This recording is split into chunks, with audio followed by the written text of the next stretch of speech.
आज खुद से खुद का एक वादा, गर्व होगा एक दिन, ना सिर्फ मुझे बल्कि इस समाज को, इस देश को गर्व होगा मुझ पर।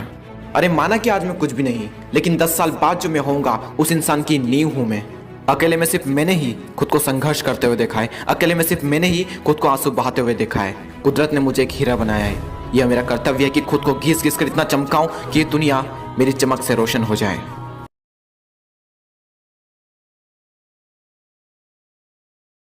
Good morning. मैं चंदन सिंह आप लोग का स्वागत करता हूं एक्सीलेंट क्लास के प्ले एंड लर्न सेशन में।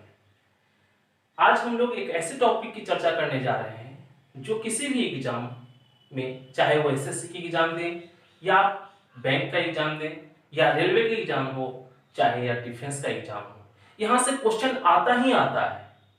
कई बार सीजीएल मेंस में तो 4-4, 5-5 क्वेश्चन आ जाता है। इस टॉपिक का नाम है एवरेज यानी औसत। बिल्कुल हम लोग बेसिक लेवल से औसत के डिफिनीशन से इस चैप्टर को देखेंगे और प्रीवियस ईयर क्वेश्चन तक को कवर करेंगे। ठीक है, बेसिक टू एडवांस लेवल तक जाएंगे क्वेश्चन को। सबसे पहले हम लोग समझेंगे औसत होता क्या है, एवरेज होता क्या है, व्हाट इज एवरेज। ये डिफिनीशन का ही पूरा खेल होगा। औसत जो चैप्टर है पूरा का पूरा डिफिनीशन का खेल है, औसत का खेल है कि आप कैसे इसको बांटना है, औसत का अर्थ क्या होता है, इसे हम लोग एक कहानी के द्वारा समझते हैं। जैसे मान लेते हैं कि एक गार्जियन अपने बच्चे को पॉकेट खर्च देते हैं। पहला दिन बच्चा आता है, मांगता है पैसा, तो गार्जियन क्या काम करते हैं, पिताजी क्या काम करते हैं, उसे 30 रुपए दे दिए। क्या किए, 30 रुपए दे दिए। दूसरे दिन फिर बच्चे आया, फिर पैसा मांगा, तो इस बार क्या हुआ कि वो 50 रुपए मांगा, तो 50 रुपए दे दिए। तीसरे दिन फिर वो बच्चा आया और मांगा 80 रुपए मांगा, इस बार 80 रुपए दे दिए। चौथे दिन फिर बच्चा आता है और फिर से पैसा मांगता है और इस बार 40 रुपए वो मांगा। इस बार जब पैसे मांगने आया तो पिताजी को गुस्सा आ गया। पिताजी झल्लाकर बोले कि क्या ये रोज रोज का नौटंकी लगा के रखे हो, अगर लेना ही है तो तुम ले लो, एक बार ले लो, पर डे के हिसाब से ले लो, तुमको कितना चाहिए तू एक बार बोल दो। बच्चा भी सोचा कि ठीक ही कर रहे हैं, बार बार मांगने से अच्छा है कि एक बार ही ले लें। तो क्या काम किए, वो बच्चा बोलता है कि आप दे ही दीजिए मुझे, आप पर डे के हिसाब से मुझे दे दीजिए। तो पिताजी एक आंकड़ा देखते हैं, सोचते हैं इसे कितना पैसा है, इसलिए देखते हैं, आंकड़ा को देखते हैं कि पहला दिन क्या आया, 30 रुपए मांगा था, दूसरा दिन आया तो 50 रुपए मांगा, तीसरा दिन 80 रुपए मांगा, चौथा दिन 40 रुपए मांगा। तो ये क्या काम किए कि चारों को जोड़ दिए। क्या किए, चारों को जोड़ दिए और 4 दिन का था इसलिए 4 से डिवाइड किए। तो देखें जोड़ने पर ये क्या आया, 50, 30, 80, 160, 40, 200 और 4 दिन का था इसलिए 4 से डिवाइड किए, यानी ये 50। ये सोचिए 50 रुपया पर डे ये ले रहा है, एक औसत बोले तो ये 50 रुपए पर डे ले रहा है, तो 50 रुपए के हिसाब से 30 दिन का एक बार जोड़िए और 150, 1500 रुपए उसको दे दिए, झंझट खत्म। तो हम लोग क्या देखें यहाँ पर कि औसत होता क्या है, औसत का अर्थ होता है जो राशि दिया हुआ है उसका योग, राशियों का योग बटा उनकी संख्या, राशियों का योग बटा में उनकी संख्या। यानी जब टोटल राशि में जितना दिन का होगा, जितने व्यक्ति का होगा, जब उससे डिवाइड करते हैं तो प्रत्येक दिन का पर व्यक्ति निकलता है, यानी पर व्यक्ति इक्वल डिवीजन हो गया। ये 50-50 का क्या हुआ, इक्वल डिवीजन हो गया। तो हम क्या बोलेंगे, औसत क्या होता है, बराबर बराबर भागों में बांटना। औसत क्या होता है, बराबर बराबर भागों में बांटना। तो औसत का डिफिनीशन से हम लोग यहां पर अगर फार्मूला की बात किया जाए तो औसत बराबर क्या होगा, औसत यानी कि एवरेज बराबर राशियों का योग, राशियों का योग बटे उनकी संख्या, राशियों की संख्या। अब यहां ध्यान देंगे, राशियों की संख्या। अब यहां ध्यान देंगे, अगर ये चीज तो औसत निकल जाएगा यहां से, अगर राशियों का एक, इसी को हम थोड़ा सा घुमाकर अगर लिखना चाहें तो क्या लिख सकते हैं, योग बराबर, यानी कहने का अर्थ राशियों का योग बराबर औसत गुने संख्या। क्या हो जाएगा, औसत गुने संख्या। तो ये हमारा औसत का डिफिनीशन था। अब यहां से क्वेश्चन कैसे पूछता है ये हम लोग देखते हैं। एक क्वेश्चन देखते हैं, खूबसूरत सा क्वेश्चन है, ठीक है। m संख्याओं का औसत n स्क्वायर है तथा n संख्याओं का औसत m स्क्वायर है। दिया हुआ है क्वेश्चन, m संख्याओं का औसत n स्क्वायर है।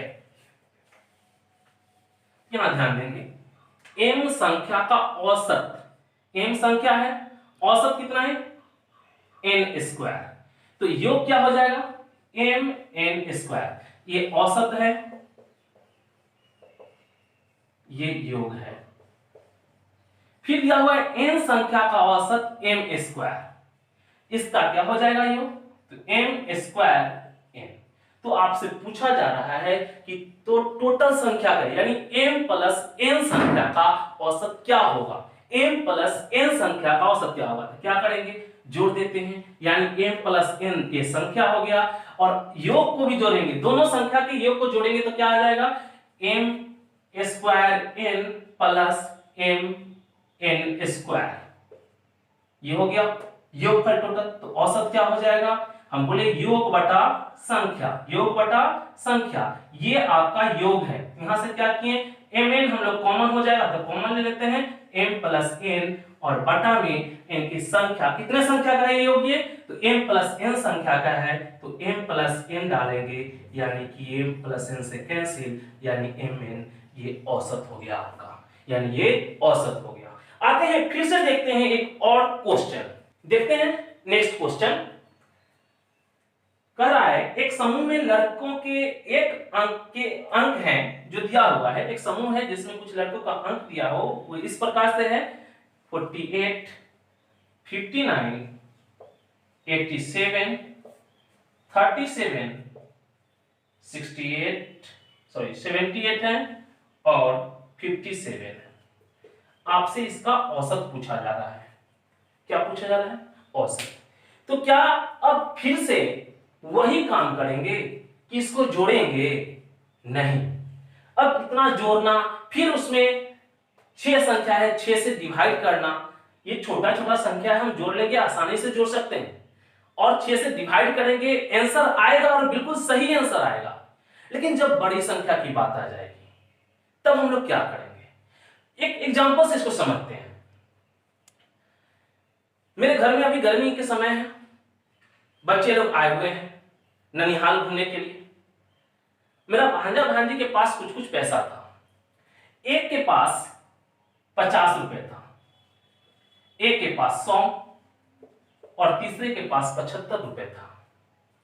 तीनों आपस में लड़ रहे थे, बोल रहे थे कि मेरे पास, तुम्हारे पास ज्यादा है, मेरे पास कम है, तुम्हारे पास ज्यादा है, तुम्हारे पास 100 है तो मेरे पास 50 है, तुम्हारे पास 75 है तो मेरे पास 50 है। ये जो काम जो हो रहा था, झगड़ा का जो काम हो रहा था, मेरा भाई देख रहा था। वो बोला कि रुको, तुम ये जो झगड़ रहे हो, झगड़ो मत, ये पैसा तुम लोग मुझे दे दो। इस पर उन्होंने बोला कि हाँ, अपना पैसा क्यों दे तुम्हें। तब बोलते हैं कि रुको, हम तुम ही लोग के बीच बांट देंगे, ये पैसा हम नहीं रखेंगे, तुम लाओ तो सही। तो इसमें जो बड़ा वाला था थोड़ा होशियार है, वो बोला कि जब बांटना ही है तो फिर हमसे क्यों ले रहे हैं, बांटना ही है तो हमसे क्यों ले रहे हैं। तो बोला कि बराबर बराबर हम बांट देंगे। तो नहीं नहीं, हम क्या काम करते, देखती है तो आप सही, हम अपने हिस्से से 25 रुपए इससे दे देते हैं। अब देखिए, जैसे ही ये 25 रुपए इसको दिया तो क्या हो गया, 75, 75, 75। ये भी तो बराबर बराबर डिस्ट्रीब्यूशन हो गया, इक्वल हो गया। यही तो औसत करता है कि इक्वल डिवीजन, यानी बराबर बराबर भागों में बांटना है। यही तो काम यहां भी किया। अब हम तीनों को जोड़कर इसमें 3 से डिवाइड करते, या ये इसको दे दिया तब करते, ये भी इक्वल डिवीजन हो गया। तो औसत ये कभी नहीं कहता है कि आप किस रूल पे कर रहे हैं। औसत का अर्थ है केवल इक्वल डिवीजन। आपका इच्छा जैसे हो आप इक्वल डिवीजन कर दीजिए, बस इक्वल डिवीजन करना है, बराबर बराबर भागों में बांट देना है। आप दूसरे तरीका से बात को समझ लीजिए। मान लेते हैं कि ये 50, 100, 75 है, 50, 100, 75 है। तो अब जिसके पास 50 था वो बोला कि हमको तो किसी भी कीमत पे 50 मिलेगा ही मिलेगा। जिसके पास 75 है, 100 है, उससे ना आप लीजिए, उसके पास ज्यादा है। तो वो भी बात बोला कि सही बोल रहा है ये। 50 रुपए वाले का 50 रहने दिया। अब इसके पास कितना अधिक था, 50 अधिक था तो 50 ले लिया। इसके पास कितना अधिक था? 25 अधिक था तो 25 ले लिया।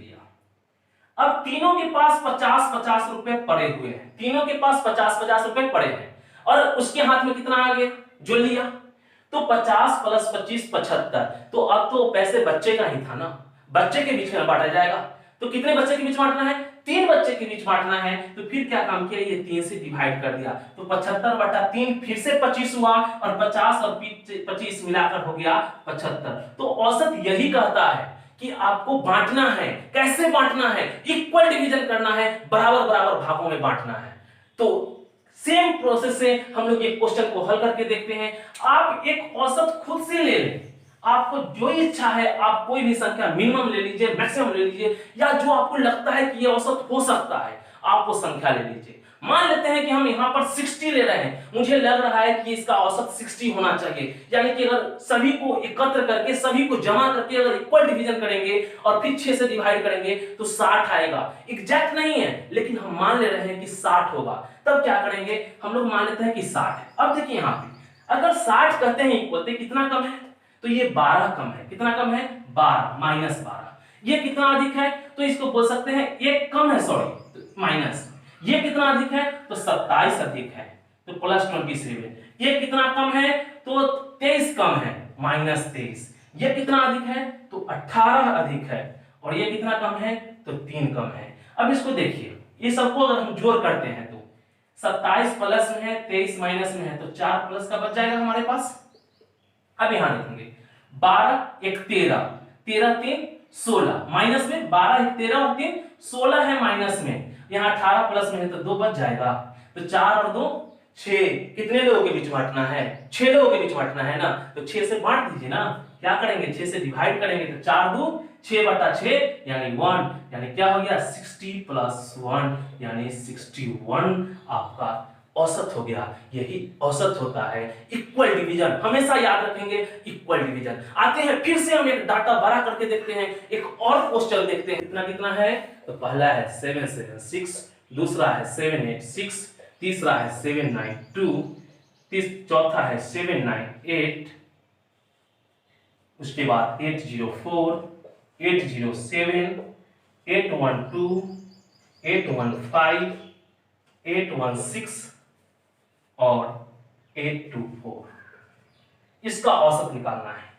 अब जैसे ही हम ये बात बोलेंगे कि इसको जोड़ के 10 संख्या है 10 से डिवाइड करना, तो आप बोलिएगा कि सर कहां फंसा दिए, ये जोड़कर फिर से डिवाइड करना गलत। सही है, बिल्कुल सही है, लेकिन इतना करना जब हम ऑब्जेक्टिव क्वेश्चन का एग्जाम दे रहे होते हैं और बिल्कुल 1 घंटा में आपको 100 क्वेश्चन का जवाब देना हो, अगर पीटी की एग्जाम की बात करें तो वहां पर इस तरह काम करना बहुत ही थोड़ा सा गड़बड़ लगता है। तो क्या करेंगे, अभी थोड़ा देर पहले जो प्रोसेस देखे हैं वहीं से हम लोग फिर से एक अनुमान लगा लेते हैं कि इसका औसत होगा क्या।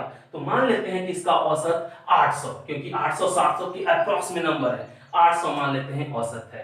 तो यहां देखेंगे कितना कम है, -24। कितना कम है यहाँ पे, -14। कितना कम है, -8।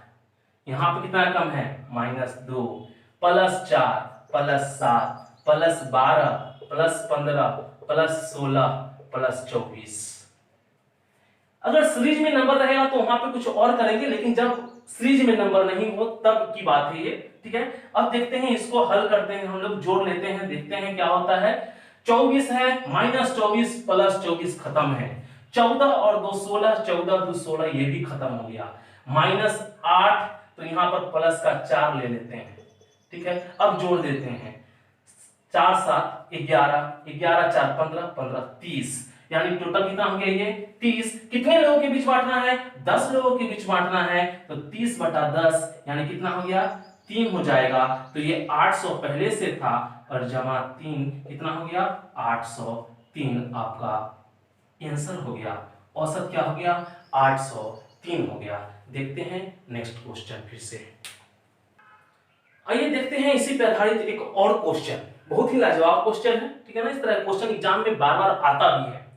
एक टेस्ट मैच में 5 खिलाड़ियों के रनों का औसत 84 दिया हुआ है। रनों का औसत इस बार पहले से दिया हुआ है, 5 पारी का औसत दिया हुआ है 84 और यदि 4 खिलाड़ियों के रन क्रमशः 122, 62, 79, 24 है, तो पांचवें खिलाड़ी की रनों की संख्या पूछा जा रहा है। 5 खिलाड़ी का रन दिया हुआ है, 5 खिलाड़ियों का रन दिया हुआ है और उसका एवरेज भी दिया हुआ है, लेकिन उसमें से एक गायब है, तो ये पूछा जा रहा है। और इस बार 84, हम लोग पहले क्या था, एवरेज निकालना था, यहाँ पर एवरेज ऑलरेडी दिया हुआ है, तो जो एवरेज हम लोग मानते थे पिछले बार में यहाँ पर दिया हुआ है, तो ये कितना अधिक है ये देखेंगे, कितना अधिक है, 16 और 22, 28, 38, यानी प्लस 38 हो गया आपका ये कितना कम है, तो ये कम है, तो माइनस कितना कम है, 8 4 12, यानी कि 22 कम है। उसके बाद 79, तो ये कितना कम है, 5 कम है। ये 24, तो ये कितना कम है, तो ये -60 कम है। अब देखते हैं यहाँ पे 38, यहां देखेंगे सब बराबर, यहां पर अगर 22 इसको हटा देते हैं तो ये कितना हो जाएगा, 8 8 16 माइनस में आ जाएगा, प्लस 16 रहेगा। तो ये आपका 16 और घटा लेते हैं, यहां पर किसी तरह से आप कर लीजिए, 60 में से 16 अगर चला गया आते हैं 44, -44 5 49, -49 कितना आएगा, -49 ये आ रहा है, कितना आ रहा है, -49। 84 औसत दिया हुआ है, तो 84 होने के लिए, औसत होने के लिए ये टर्म 0 होता, तभी इसमें कुछ ऐड नहीं होता। यानी कि जो पांचवें संख्या है, ये 84 के साथ 49 यहां पर अधिक और होना चाहिए। 49 जब इसको ऐड करेंगे तभी ना ये 0 कर देगा। तो 49 होने के लिए, प्लस 49 होने के लिए 84 से क्या होना चाहिए, 49 अधिक होना चाहिए। पांचवी संख्या क्या होगा, 84 से 49 अधिक, यानी 84 प्लस 49। तो 9 4 13 का 3 बचा 1, 8 4 12, 1 13, 133 रन, यानी पांचवी पारी में वो कितने रन बनाया, तो पांचवें खिलाड़ी का रन कितना है, तो 133 रन है। तो ये आपका जो क्वेश्चन था कि अलग अलग नंबर, एक नंबर ले लेगा, कहीं से वो नंबर ले ले, तो इस तरह से औसत हम लोग निकालते हैं, ठीक है। अब हम लोग देखते हैं कि जब नंबर एक सीक्वेंस में हो, एपी में हो, ठीक है ना, अर्थमेटिक प्रोग्रेशन में, यानी कि दो अर्थमेटिक प्रोग्रेशन होता क्या है, सबसे पहले अर्थमेटिक प्रोग्रेशन होता क्या है, तो जब कोई भी दो, एक सीरीज, वैसा सीरीज जिसमें किसी भी लगातार दो नंबर के बीच का अंतर समान होना चाहिए। अब ये जो सीरीज होगा, एक बात ध्यान में रखेंगे, सीरीज या तो बढ़ते क्रम में होना चाहिए या घटते क्रम में होना चाहिए। ऐसा नहीं कि बढ़ते घटते, ऐसा नहीं। एक सीरीज होना चाहिए या तो बढ़ते क्रम में या घटते क्रम में। जैसे आप यदि नंबर लिखते हैं 1 2 3 4 5 करके नंबर लिखते हैं, तो ये एक सीरीज हो जा रहा है। क्या हो रहा है, ये एक सीरीज है, 1 2 3 4 5 सीरीज है, अंतर एक एक का है। आप लिखते हैं 2 4 6 8 10, ये भी एक सीरीज है। आप लिखते हैं 1 3 5 7 9, ये भी एक सीरीज है।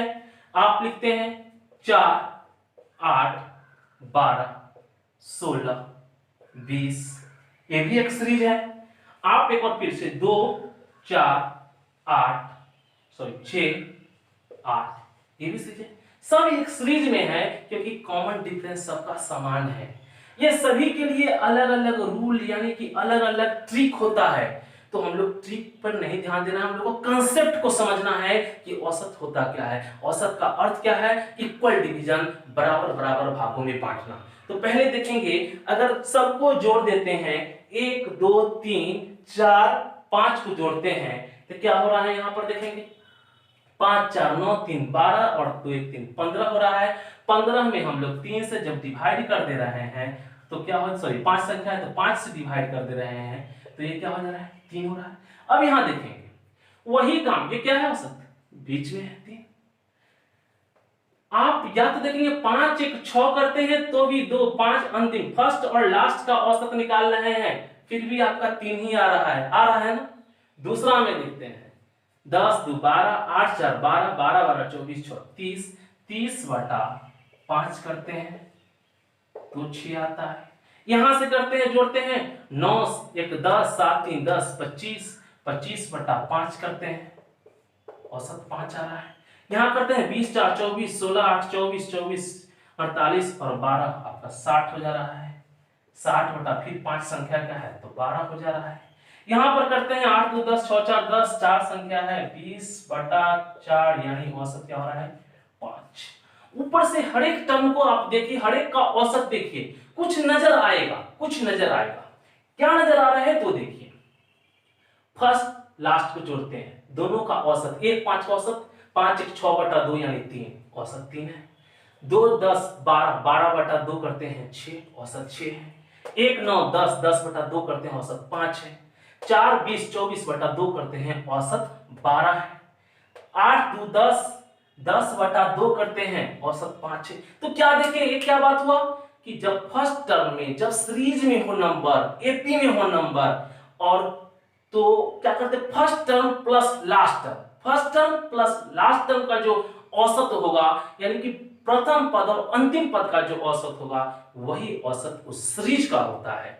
या आप दूसरे लैंग्वेज में बोल सकते हैं औसत हमेशा बीच वाला होता है, औसत हमेशा बीच वाला होता है। आप देख सकते हैं कौन है बीच में, 3 है बीच में, कौन है बीच में 6 है बीच में, कौन है बीच में 5 है बीच में, कौन है बीच में 12 है बीच में। यहां पर बात फंस रहा है, कौन है बीच में, कोई नहीं, लेकिन 6 और 4 के बीच में 5 होता है, यानी 5 है बीच में, तो औसत 5 हो गया। आइए देखते हैं इस पे बेस्ड कुछ क्वेश्चन हम लोग देख रहे हैं।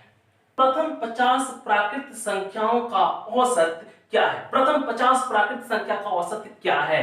तो औसत होता क्या है प्रथम 50, पहले तो प्राकृत संख्या होता क्या है? तो प्राकृत संख्या गिनती की संख्या को कहते हैं प्राकृत संख्या। तो गिनती कहां से करते हैं? गिनती 1 से करते हैं, 1 2 3 हम लोग काउंट करते हैं ना। तो 50 प्राकृत संख्या कहलाती है, यानी 1 2 3 डॉट डॉट डॉट कहां तक जाएगा 50 तक। तो अभी हम लोग देखें क्या होता है, औसत निकालना है तो फर्स्ट प्लस लास्ट बटा 2, फर्स्ट प्लस लास्ट बटा 2, 1 प्लस 50 बटा 2 यानी कि 25.5 ये आपका औसत हो गया। दूसरे क्वेश्चन पे चलते हैं हम लोग। कह रहा है नेक्स्ट क्वेश्चन है आपका कि 100 तक के सभी समप्राकृत संख्याओं का औसत क्या होगा? 100 तक के सभी समप्राकृत संख्याओं का औसत क्या होगा?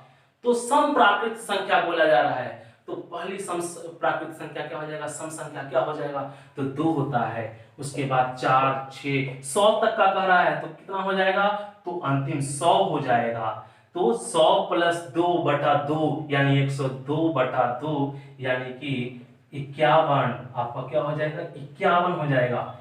नेक्स्ट क्वेश्चन कर रहा है 100 तक की प्राकृत संख्या का औसत, सभी समप्राकृत संख्या का औसत क्या होगा? 100 तक के सभी समप्राकृत संख्या, तो पहली सॉरी ये तो सम हो गया, विषम प्राकृत संख्या तो बोलेगा तो 1 3 5 डॉट डॉट डॉट कहां तक जाएगा तो 99 तक जाएगा। तो ये आपका क्या हो जाएगा 1 प्लस 99/2 यानी कि 100/2 आपका 50 हो गया ये औसत। नेक्स्ट क्वेश्चन है 12 से 10 तक के पहाड़े का औसत क्या होगा? सॉरी उससे पहले एक और क्वेश्चन देख लेते हैं। बोला जा रहा है 11 से 63 के बीच सभी सम संख्याओं का औसत क्या होगा? 11 से 63 के बीच सभी सम संख्याओं का औसत क्या होगा? 11 से 63, तो पहली सम संख्या 11 से के बाद का सम संख्या तो 12 होगा, और 63 तक में सम संख्या 12 14 डॉट डॉट 63 से पहले वाली सम संख्या तो कितना हो जाएगा 62 हो जाएगा। इसका औसत निकालना है तो 62 प्लस 12 वो भी नहीं करना है, दोनों को जोड़कर 2 से भाग करना है। तो 62 का आधा 31, 12 का आधा 6, 31 6 37, यहां से भी आप कर सकते हैं इसका औसत 37, इसका 50 हो गया, 51 हो गया।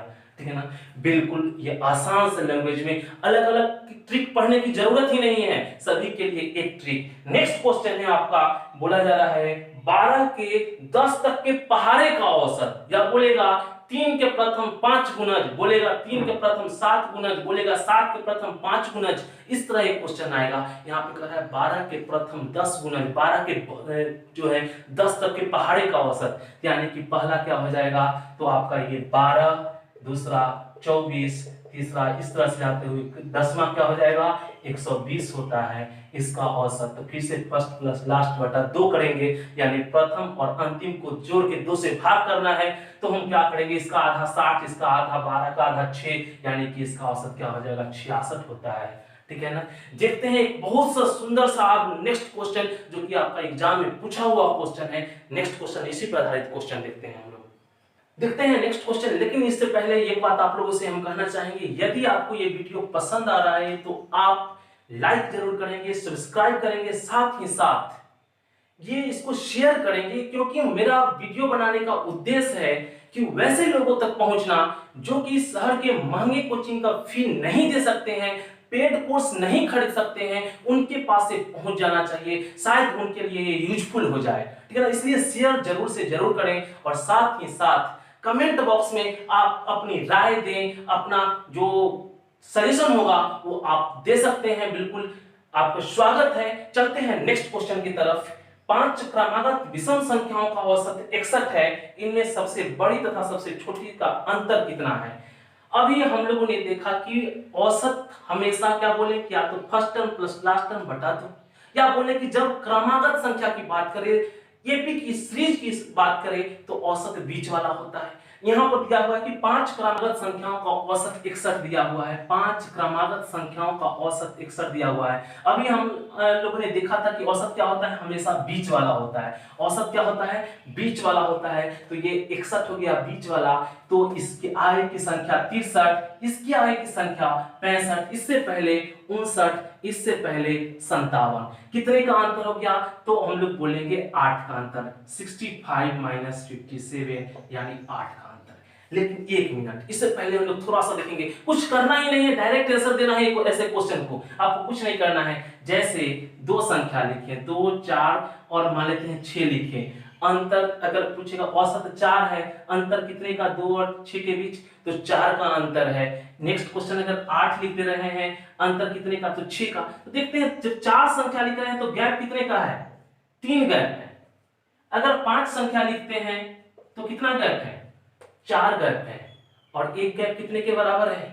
2 के बराबर है। एक गैप कितने के बराबर? 2 के बराबर है। तो यहां पर जैसे ही लिखा गया 5 संख्या बोल रहा है, कितना गैप होगा? तो 4 गैप होगा। और सीरीज में है एक गैप 2 के बराबर, तो 4 गैप 8 के बराबर, एक गैप 2 के बराबर, तो 4 गैप 8 के बराबर। डायरेक्ट आंसर हम लोग बोलेंगे 8। ये लिखने की नंबर जरूरत ही नहीं है। देखते हैं इसी पर आधारित नेक्स्ट क्वेश्चन। अगर नेक्स्ट क्वेश्चन है, 9 लगातार संख्याओं जो कि सम संख्याओं का औसत दिया हुआ है 84। 9 लगातार सम संख्याओं का औसत दिया हुआ है 84। 9 लगातार सम संख्याओं का औसत 84 है। पहली और आखिरी का अंतर पूछा जा रहा है। इस बार 9 संख्या है तो लिखने की फिर से एक बार जरूरत नहीं। 9 संख्या, कितना गैप? 8 गैप। एक गैप कितने का? तो 2 का। तो 8 गैप कितने का? तो 16 का। 8 गुना 2 16। कुछ नहीं करना है ना, हमको औसत से मतलब है ही नहीं। 84 दे या 85 दे या 100 दे, 500 दे, जो भी देना है दे, उससे कोई मतलब नहीं है। देखते हैं फिर से नेक्स्ट क्वेश्चन। यदि लगातार 106 विषम संख्याओं का औसत 118 है तो पहली और आखिरी का योग क्या होगा? कह रहा है कि औसत दिया हुआ है कितनी संख्या का? 106 संख्या है। 106 संख्या का औसत दिया हुआ है आपका 118 दिया हुआ है। औसत कितना है? 118। कितनी संख्या का? 106 का। और आपसे क्या पूछा जा रहा है? First plus last, first plus last पूछा जा रहा है का योग क्या होगा? प्रथम और अंतिम का, आखिरी का योग क्या होगा? तो अभी तो हम लोग पढ़े हैं, जब लगातार संख्या दिया हो तो औसत बराबर फर्स्ट प्लस लास्ट बटा 2, औसत बराबर फर्स्ट प्लस लास्ट बटा 2, फर्स्ट प्लस लास्ट बटा 2, औसत, औसत दिया हुआ है 118, यानी क्या हो जाएगा आंसर? 236। ये आपका आंसर हो गया। ठीक है ना? तो मिलते हैं हम लोग फिर से नेक्स्ट वीडियो में, तब तक के लिए जय हिंद।